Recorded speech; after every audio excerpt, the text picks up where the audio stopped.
Le mois dernier, Esther et moi avons célébré notre 12e anniversaire de mariage. Malgré notre décision de ne pas avoir d'enfants, nous nous sommes épanouis dans nos carrières respectives. Notre parcours a commencé lors d'un séminaire de comptabilité d'entreprise où nos chemins se sont croisés. Esther, alors ingénieure dans une entreprise de matériel médical, et moi, Jasper Nelson, cadre supérieur dans une entreprise d'équipement hospitalier, avons découvert un point commun frappant. À la suite de discussions intéressantes, nous avons convenu de nous rencontrer après le séminaire. Nous résidions et travaillions tous deux à quelques kilomètres l'un de l'autre à Newark, dans le New Jersey. Notre relation s'est développée au-delà de la salle de conférence et s'est transformée en une relation profonde peu de temps après. Tous deux passionnés par nos professions, nous partagions également un amour commun pour la gastronomie, les vins exquis, les airs mélodieux, les aventures culinaires et l'exploration de nouvelles destinations. Au fur et à mesure que notre lien se renforçait grâce aux expériences partagées, il est devenu évident que nous nous complétions parfaitement. Le moment où j'ai décidé de la demander en mariage reste gravé dans nos mémoires, au cours d'une soirée de plaisir dans l'un de nos restaurants haut de gamme préférés. Avec l'aide du personnel du restaurant, j'ai orchestré un geste mémorable. La bague de fiançailles était nichée au sommet d'une part décadente de gâteau au chocolat, ornée d'un glaçage blanc immaculé, et était posée à la verticale pour qu'Esther puisse la découvrir. Témoin de son expression radieuse en apercevant la bague, j'ai saisi l'occasion pour lui avouer mon amour et mon engagement. Submergée de joie, elle a accepté ma proposition et 3 mois plus tard, nous avons échangé nos vœux dans le cadre d'une célébration joyeuse de notre union. La carrière d'Esther en tant qu'ingénieure des procédés l'amenait souvent à se rendre sur différents sites pour l'installation et le dépannage de nouveaux équipements de fabrication. C'était une voie peu conventionnelle pour une femme, mais elle s'était frayé un chemin dans cette fonction très tôt après avoir obtenu un diplôme d'ingénieur chimiste. Elle était fascinée par les aspects mécaniques de son travail et se plongeait avec enthousiasme dans la conception et le déploiement d'équipements dès que l'occasion se présentait. Au fil du temps, son expertise lui a valu une large reconnaissance et une rémunération lucrative dans son domaine. En revanche, ma trajectoire professionnelle s'est plutôt orientée vers le domaine de la direction. J'ai commencé mon parcours dans le monde de l'entreprise en tant que comptable dans une compagnie pétrolière, puis j'ai progressivement gravi les échelons, accumulant au passage une grande expérience. J'ai fini par obtenir un poste de vice-président des finances dans une petite entreprise de machines d'emballage, où j'ai pu perfectionner mes compétences. Après une décennie d'immersion dans l'industrie, j'ai accédé au poste de directeur financier d'une grande entreprise manufacturière. Notre maison, bien que de taille modeste, était un sanctuaire confortable pour nous deux. Étant donné les fréquents déplacements d'Esther, nous avons fait appel à une femme de ménage dévouée qui s'est occupée avec diligence de notre foyer. Faisant partie de notre vie depuis près de 5 ans, elle était un membre précieux de notre foyer, une personne expérimentée qui jonglait avec ses responsabilités tout en soutenant ses 3 enfants dans leurs études. Son intégrité, sa diligence et son dévouement nous ont tous deux séduits. Permettez-moi de vous donner un aperçu de notre vie, en mettant en lumière qui nous sommes et ce que nous apprécions. Si notre existence peut sembler banale à certains, elle est loin de l'être. Esther et moi aimons la variété et sommes toujours ouverts à de nouvelles expériences. Des aventures palpitantes comme le parachutisme et le saut à l'élastique aux activités plus sereines comme le golf, la randonnée et le camping, nous avons embrassé un large éventail d'activités. Une fois, nous nous sommes embarqués dans un voyage spontané à moto, traversant la campagne pendant une semaine. Les voyages, qu'ils soient d'agrément ou d'affaires, ont été la pierre angulaire de notre relation. Qu'il s'agisse d'accompagner l'autre dans ses déplacements professionnels ou de passer des vacances ensemble, nous avons profité de toutes les occasions pour explorer de nouveaux horizons. Malgré notre esprit d'aventure, un aspect de la vie traditionnelle que nous avons consciemment écarté est la parentalité. Au début de notre mariage, nous avons discuté de la possibilité d'avoir des enfants, mais nous avons décidé d'un commun accord de ne pas le faire. Ce choix n'a donné lieu à aucun regret. Après 12 ans, nous sommes restés profondément heureux en compagnie l'un de l'autre. Cependant, notre tranquillité a été perturbée il y a environ 6 mois. J'ai commencé à percevoir des changements subtils, ces nuances de la vie quotidienne que nous négligeons souvent. Prenons l'exemple de nos samedis. Nous chérissions ces matinées tranquilles, savourant la possibilité de faire la grasse matinée avant de sortir du lit pour préparer un repas simple composé de sandwichs et de boissons. Puis, sans hésiter, nous nous réfugions sous les couvertures, passant des heures à nous prélasser, à lire, peut-être à regarder des bribes de télévision et à profiter de la compagnie de l'autre. Tout au long de nos années de vie commune, je n'ai jamais eu le moindre doute sur Esther ou sur sa loyauté. Malgré ses fréquents déplacements pour le travail, souvent en compagnie de collègues masculins, je lui faisais implicitement confiance. Elle a maintenu un modèle de comportement cohérent, tendant toujours la main à des moments inattendus, prenant fidèlement des nouvelles avant l'heure du coucher pour partager sa journée. Sa réactivité, sa ponctualité et son ouverture d'esprit étaient inébranlables. Si elle promettait de rentrer à la maison à une certaine heure, elle ne faiblissait jamais, ou si elle était en retard, elle fournissait rapidement une explication. Sa secrétaire a servi de point de contact fiable, veillant à ce que je puisse la joindre même en cas de mission éloignée. Il n'y a jamais eu de moment d'incertitude. Toutefois, ces derniers temps, un changement subtil a commencé à se faire sentir. La fréquence de nos communications a diminué, coïncidant avec une augmentation de ses engagements de voyage. Alors qu'elle attribuait la diminution des appels à des horaires serrés et à un temps libre limité, je n'arrivais pas à me débarrasser du sentiment d'être mis à l'écart. N'étais-je plus qu'un inconvénient dans sa vie trépidante ? La tension qui régnait entre nous a atteint son point de rupture ce soir-là.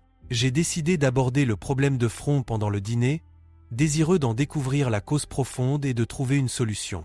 En quittant le travail à l'heure prévue, je suis rentré chez moi avec un nœud d'inquiétude dans l'estomac. La crainte d'un problème important se cachant sous la surface me rongeait, mais je me sentais obligé d'y faire face. Arrivé juste au moment où Esther s'est garée dans l'allée, nous sommes entrés ensemble dans la maison, portant toutes deux le poids de préoccupations inexprimées. Pour le dîner, j'avais prévu un plat chinois à emporter, l'une de ses cuisines préférées, accompagné de sauce soja et de salade. Son expression satisfaite à la vue du repas m'a procuré un fugace moment de soulagement. Nous avons dîné en silence, savourant les saveurs, mais sous le vernis de la normalité, un malaise subsistait. Alors que nous faisions le ménage ensemble, nous engageant dans notre routine habituelle de corvée partagée, je ne pouvais m'empêcher de penser à l'intimité et à la camaraderie qui définissaient notre relation. Cependant, au milieu de cette familiarité, un pincement au cœur est apparu, rappelant le lien que nous avions apparemment commencé à négliger. Ce malaise persistant s'est installé comme une pierre dans mes entrailles, refusant de se dissiper. Notre café à la main, nous nous sommes retirés dans le salon, nous installant à nos places habituelles. Esther sur le canapé, les jambes repliées sous elle, sa tasse posée sur la table basse, et moi dans le fauteuil, ma tasse posée sur la table d'appoint voisine. Pourtant, au milieu de cette scène familière, je n'ai pas pu m'empêcher de remarquer des changements subtils sur le visage d'Esther, de fines lignes de tension se dessinant sur sa bouche et ses yeux, laissant entrevoir des inquiétudes inexprimées. Il était temps d'y répondre. « Esther, il y a certaines choses dont j'aimerais discuter. Est-ce que c'est le bon moment ?» J'abordai le sujet, mon ton trahissant le poids de mes préoccupations. Esther a croisé mon regard avec surprise, sans inquiétude mais avec une grande attention. « Bien sûr, tu peux me parler à tout moment, » répondit-elle, son expression changeant pour s'accorder avec le sérieux de mon comportement. « Qu'est-ce qui vous préoccupe ? Vous avez l'air plutôt sérieux. » Je suis troublé, et franchement, j'ai un peu peur, ai-je admis, la voix chargée d'incertitude. Je me suis creusé la tête pour savoir ce qui te tracassait, mais je n'arrive pas à mettre le doigt sur quelque chose. Une ombre fugace d'anxiété traversa les traits d'Esther, marquée par un froncement de sourcils et un léger retroussement des lèvres, rapidement remplacé par une expression interrogative. « Je ne vois pas très bien où vous voulez en venir. Pourquoi penses-tu que quelque chose ne va pas ?» répliqua-t-elle, une véritable confusion colorant ses mots. « Alors pourquoi ce changement soudain dans notre intimité ? Pourquoi le silence de nos samedis ? Pourquoi cette réticence à se connecter ? » J'ai insisté, la frustration s'infiltrant dans mon ton. Tout me semble différent maintenant, et je ne comprends pas pourquoi. Je n'avais pas anticipé le flot d'émotions qui déferlait en moi, mais une fois que j'ai commencé à parler, il était impossible d'endiguer la marée. Des mois d'angoisse et de frustration refoulés ont jailli, se transformant en un brasier de douleur qui m'a transpercé. À chaque mot, l'intensité de mes émotions augmentait jusqu'à ce qu'une larme solitaire s'échappe, traçant un chemin sur ma joue, témoignage silencieux de l'agitation qui m'habitait. Alors que je déversais mon cœur, je me suis concentré sur la réaction d'Esther, cherchant désespérément du réconfort dans sa réponse. Pourtant, au lieu du réconfort que j'attendais, son visage trahissait une rougeur révélatrice, un signal silencieux d'inconfort. Incapable de croiser mon regard, elle détourna les yeux, se retranchant dans une coquille d'évitement. À cet instant, une graine d'effroi prit racine en moi, signalant l'effondrement imminent du monde que j'avais chéri. Soudain, sans crier gare, Esther quitta la pièce, son départ brutal me laissant abasourdi et déconcerté. L'écho de la porte de la chambre qui se referme se répercute dans le silence, m'isolant dans ma confusion.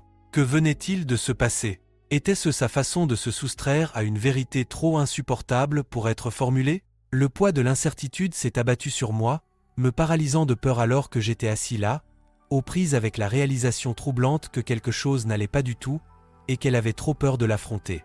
Dans ce moment de profonde vulnérabilité, je me suis retrouvée immobilisée, incertaine de la marche à suivre. Pendant ce qui m'a semblé être une éternité, je suis resté rivé à mon siège, n'osant pas affronter Esther et exiger la vérité. Puis, un léger bruit a percé le silence, le grincement de la porte et les pas inimitables d'Esther descendant les escaliers. Alors qu'elle rentrait dans la pièce et se réinstallait sur le canapé, un tourbillon d'émotions se bouscula en moi, l'anticipation se mêlant à l'appréhension tandis que j'attendais ces mots. « Jasper, je te dois des excuses », commença Esther, la voix empreinte de remords. « Il ne se passe rien de sinistre, je te le promets. Ces derniers temps, j'ai été accablé par l'agitation qui règne au sein de l'entreprise. L'incertitude quant à la sécurité de mon emploi me pèse et j'ai du mal à m'en sortir. Je n'ai pas réalisé à quel point cela m'affectait, et je suis désolé de vous avoir causé des soucis inutiles. Peux-tu me pardonner ?» J'ai écouté son explication, une pointe de scepticisme s'insinuant dans mes pensées. Bien que ces paroles brossent un tableau plausible, elles ne correspondent pas tout à fait aux observations et aux expériences qui ont alimenté mes soupçons. Pourtant, faute de preuves concrètes pour réfuter ces affirmations, j'ai choisi de lui accorder le bénéfice du doute, pour l'instant. Avec un signe de tête d'acceptation, j'ai choisi d'attendre mon heure, lui laissant l'espace pour gérer ses inquiétudes, tout en gardant un œil attentif sur le déroulement des événements. « Bien sûr, je te pardonne », répondis-je avec un soulagement sincère, soulagé que son explication ait dissipé mes pires craintes. J'étais terrifié à l'idée que quelque chose n'allait pas avec ta santé. Ou pire, que tu aies une liaison, ce qui expliquait la baisse de notre intimité. J'ai laissé libre cours à mon imagination. Je m'excuse d'avoir tiré des conclusions hâtives. Pour ce qui est de votre travail, je ne doute pas que vous trouverez mieux ailleurs, ou peut-être est-il temps d'envisager une voie moins stressante.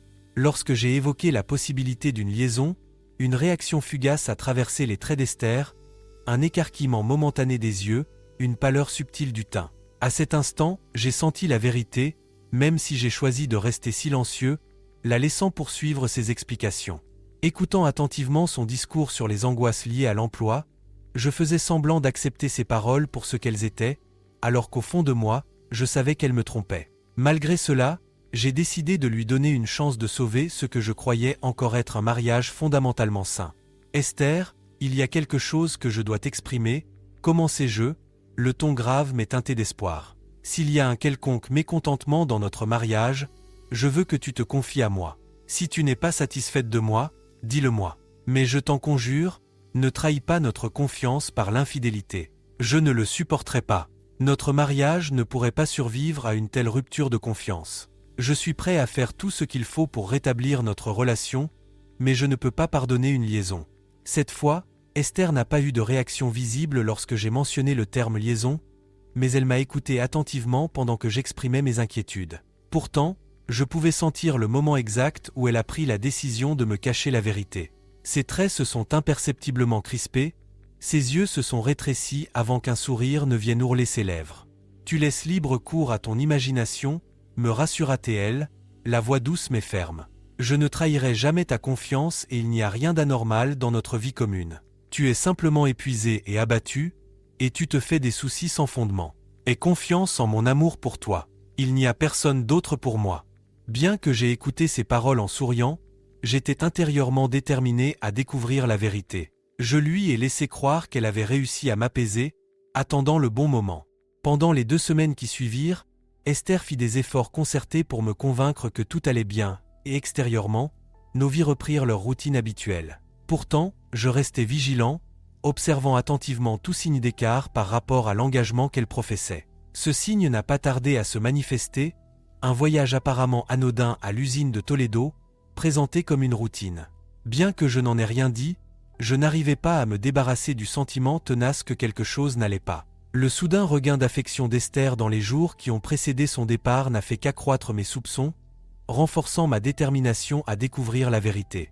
Ce mardi-là, j'ai conduit Esther à l'aéroport alors qu'elle se préparait pour son voyage. Son vol était prévu pour Toledo et devait arriver vers 16 heures. Elle m'a assuré qu'elle voyagerait seule et m'a promis de m'appeler à son arrivée. Je lui ai suggéré d'attendre l'heure du dîner pour l'appeler, étant donné que j'avais rendez-vous à 16 heures, et je lui ai fait mes adieux en l'embrassant avant de la regarder se diriger en toute hâte vers l'aéroport. Au lieu de m'attarder avec elle, j'ai préféré l'informer de mon retour au travail, en dissimulant mes véritables intentions. À l'insu d'Esther, j'avais prévu un vol partant 1 heure plus tard sur une autre compagnie aérienne, à destination de Tolède, avec une heure d'arrivée juste après 17h30. Connaissant l'hôtel où elle avait prévu de séjourner, j'y avais également réservé une chambre. Mes intentions étaient claires, j'avais l'intention de découvrir d'éventuels secrets. Cependant, j'avais concocté un piètre alibi au cas où mes activités clandestines seraient découvertes. Une piètre tentative pour expliquer ma présence inattendue, un dîner surprise suivi de moments intimes. Certes, c'était un plan grossier, né de l'inexpérience en matière d'espionnage. Pendant le vol, j'ai dressé une liste mentale des compagnons de voyage habituels d'Esther, en y ajoutant son patron, Brian Foster. À l'arrivée, ma mission consisterait à vérifier le registre des clients de l'hôtel pour trouver des noms familiers, une stratégie astucieuse, du moins c'est ce que je pensais. Après m'être enregistré peu après 18 heures, je me suis rapidement rendu dans ma chambre, impatient de me changer pour porter une tenue décontractée avant de me rendre au salon. J'espérais apercevoir Esther ou des visages familiers parmi ses collègues. Ce n'était pas gagné, mais j'étais déterminé à recueillir toutes les informations possibles. Alors que je descendais dans l'ascenseur, mon téléphone a vibré à l'appel d'Esther. « Bonjour, chérie, c'est moi », me dit sa voix. Je me suis enregistré à l'hôtel et je me dirige vers le dîner maintenant. Dîner seul n'est pas l'idéal, mais c'est mieux que le service d'étage. Comment s'est passée votre réunion? Elle a duré plus longtemps que prévu, ai-je répondu, masquant mon propre agenda. Je déteste que tu doives dîner seul, mais c'est compréhensible. Comment s'est passé ton vol? Descends. Il était à l'heure, ce qui est toujours un soulagement, a-t-elle répondu. J'ai prévu de travailler tard à l'usine ce soir, alors je n'appellerai peut-être pas plus tard. Je ne veux pas que tu t'inquiètes. Mais si tu as besoin de moi, tu peux toujours me joindre sur mon portable. Je l'aurai sur moi. D'accord, prends soin de toi, et ne te surmène pas, ai-je répondu en dissimulant mon malaise. Je te rejoindrai demain. Au revoir. J'ai mis fin à l'appel et me suis installé dans un siège confortable dans le hall, stratégiquement placé juste à l'écart des ascenseurs. De mon point de vue, je pouvais observer les allées et venues tout en restant discret. Un journal local à la main, je me prépare à l'attente. Pendant les 15 minutes qui ont suivi, j'ai scruté le hall d'entrée, me décourageant de plus en plus à chaque instant. Alors que j'envisageais d'abandonner ma surveillance pour m'adresser à la réception, une silhouette familière est sortie de l'ascenseur. J'ai instinctivement reculé dans mon siège, me cachant derrière le journal tout en gardant un œil attentif sur la scène qui se déroulait. Ma patience a été récompensée. Alors qu'Esther sortait de l'ascenseur, Brian la suivait de près, sa main se posant sur son dos tandis qu'il marchait dans une proximité intime. Leur destination était claire lorsqu'ils ont contourné le hall et sont entrés dans la section des restaurants. La tenue d'Esther confirma mes soupçons, ce n'était pas une tenue de voyage d'affaires ordinaire. En attendant qu'il soit assis dans une cabine au fond, j'ai flâné jusqu'à la cloison séparant le restaurant du hall d'entrée. En jetant un coup d'œil par l'interstice, je confirmais mes soupçons en les voyant s'installer dans leur siège. Elle dînait donc seule ce soir? C'était la première fausseté qu'elle racontait. Je ne pouvais m'empêcher de me demander quels autres mensonges allaient suivre. Je m'installai dans un café situé à proximité du hall d'entrée, tout en gardant un œil sur la sortie du restaurant. Environ 1 heure plus tard, j'ai assisté à leur départ, lui une fois de plus avec son bras autour de sa taille, elle se penchant dans son étreinte. Ils se sont dirigés vers l'ascenseur, une scène qui s'est déroulée comme un poignard dans mon cœur. Lorsqu'ils ont disparu derrière les portes qui se refermaient, scellées par un baiser, j'ai su que mes soupçons avaient été confirmés. Après un peu plus de 20 minutes d'attente angoissante, j'ai décidé de la confronter. J'ai concocté une petite ruse à propos d'un rendez-vous chez le médecin, un prétexte pour la joindre. J'ai composé le numéro de son portable et mon cœur s'est emballé dans l'attente de sa réponse. Enfin, à la 5e sonnerie, elle répondit, légèrement essoufflée. « Jasper, tout va bien? Qu'est-ce qu'il y a? Chérie, j'ai dit que je serais à l'usine ce soir. Je m'excuse de vous interrompre, mais le cabinet du médecin a appelé, demandant si vous pouviez reporter votre rendez-vous à la semaine prochaine. Ne connaissant pas votre emploi du temps, je leur ai assuré que vous appelleriez demain. Êtes-vous toujours au travail ? Ai-je demandé, la voix tendue par l'émotion refoulée. Oui, merci de m'avoir prévenu. Je m'en occupe. Je ne peux pas beaucoup parler pour l'instant, mais je t'appellerai demain. Bonne nuit et merci, a-t-elle répondu précipitamment. Saisissant une dernière occasion de lui faire comprendre la gravité de la situation, j'ai murmuré « De rien, et je t'aime. Tu te souviens de notre conversation d'il y a une semaine ? Je t'en prie, ne fais rien que tu puisses regretter. Jasper, ne t'inquiète pas, je t'aime aussi. Bonne nuit, me répond-elle, ces mots étant teintés d'urgence. Le cœur lourd, je lui fis mes adieux, ma supplique restant dans l'air comme une prière silencieuse pour notre relation brisée. Elle était au travail, sans aucun doute. Au travail, j'en suis sûr. Elle travaillait sur Brian, très probablement. Et voilà, c'était la pièce manquante du puzzle. Elle me trahissait avec son patron, et il semblait qu'elle n'avait pas l'intention d'arrêter. Tout ce que je lui avais dit en début de semaine était tombé dans l'oreille d'un sourd. Je lui ai donné une nouvelle chance ce soir, mais elle a continué à mentir, comme avant. Je ne pouvais plus le tolérer. Notre mariage était terminé, et j'allais y mettre fin sur le champ. Plus de tromperie.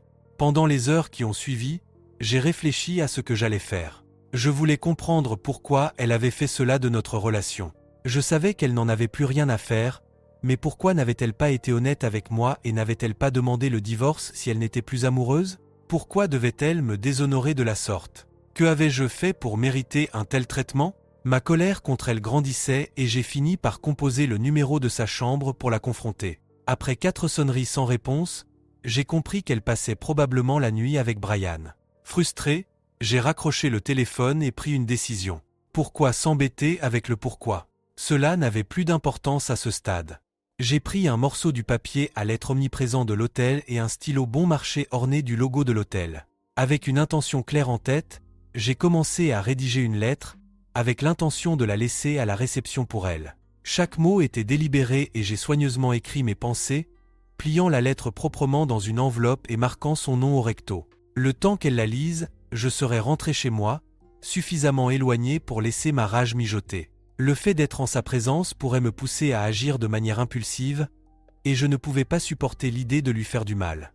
Sans hésiter, j'ai téléphoné au service de réservation et j'ai réservé un vol pour le lendemain matin. À midi, je serai de retour chez moi, prêt à affronter ce qui m'attend. Malgré une nuit agitée, hanté par la conscience de la trahison de ma femme, juste au bout du couloir, je me suis levé à 6 heures du matin pour prendre mon vol. En jetant un coup d'œil à mon téléphone, constatant l'absence d'appels manqués, je me suis rendu compte qu'Esther n'avait même pas pris la peine de retourner dans sa chambre pour vérifier le voyant des messages. C'était exactement ce que j'avais prévu. Mon vol a atterri peu après 10 heures, et après avoir débarqué, j'ai traversé le terminal.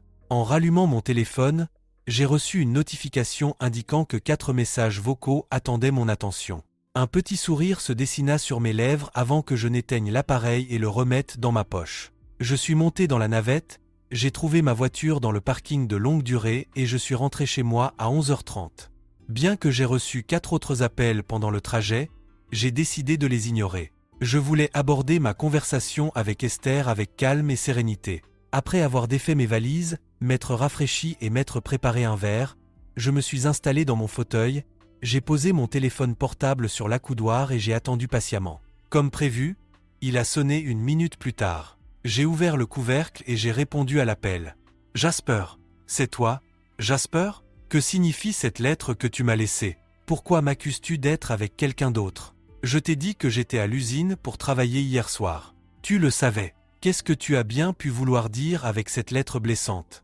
Esther, s'il te plaît, ne continue pas avec tes mensonges. Je t'ai posé une question simple. Pourquoi n'as-tu pas été honnête et n'as-tu pas demandé le divorce ? Pourquoi as-tu choisi de me trahir en couchant avec Brian dans mon dos ? Pourquoi as-tu décidé de m'humilier de cette façon ? C'est ce qui me déconcerte. Tu aurais pu poursuivre ce que tu voulais, et je t'aurais accordé la liberté de le faire, si seulement tu l'avais demandé. Jasper, non, non, non. Je ne veux pas divorcer. Je t'aime et je veux être avec toi. Je n'ai rien fait de ce dont tu m'accuses. Tu dois me croire. S'il te plaît, Jasper, je t'aime profondément. S'il te plaît, J'étais à l'hôtel hier soir. Je vous ai vu, Brian et toi, descendre dîner vers 18h30 et retourner dans sa chambre 1 heure plus tard. Tu as passé toute la nuit avec lui, et à 6h ce matin, quand j'ai appelé ta chambre, tu y étais encore. C'est à ce moment-là que j'ai décidé de prendre un vol pour rentrer chez moi. J'ai même vu que vous vous embrassiez dans l'ascenseur. Puis, quand je t'ai appelé une demi-heure plus tard, tu as prétendu être à l'usine en train de travailler. Tu ne t'en souviens pas ? Le mensonge devient une véritable toile d'araignée lorsqu'il faut tenir compte de tant de détails. Mon Dieu, Jasper, je t'en prie, laisse-moi t'expliquer. Je vais à l'aéroport maintenant, et je serai à la maison avant 16h. S'il te plaît, attends-moi. Donne-moi une chance de tout clarifier. S'il te plaît, Jasper. Au revoir, Esther. Il n'y a plus rien à expliquer. Tu as pris ta décision, et maintenant tu dois en assumer les conséquences. Je serai parti quand vous arriverez. Je n'ai aucune envie de te parler à nouveau, et j'entamerai la procédure de divorce demain. Tu peux garder la maison. J'aurai fait mes valises et je serai parti quand tu arriveras, alors tout ce qui reste est à toi. J'ai mis fin à l'appel et j'ai éteint mon téléphone. Elle avait éteint mon amour pour elle, et il n'y avait rien qu'elle puisse faire pour le raviver. Je n'avais aucune envie d'entendre ses explications ou de revoir son visage. Elle n'avait pas besoin d'expliquer, j'avais déjà compris. Elle a choisi de me trahir parce qu'elle le voulait. C'est aussi simple que cela. Elle pouvait honorer les promesses qu'elle m'avait faites, ou les rompre. Elle connaissait les risques et les conséquences potentielles, mais elle a fait son choix. Je doute qu'elle ait même envisagé les retombées. Maintenant, le choix était le mien, et je l'avais fait. Merci d'avoir regardé cette vidéo jusqu'au bout. Si vous l'avez appréciée, abonnez-vous à la chaîne et donnez un like à cette vidéo. À bientôt!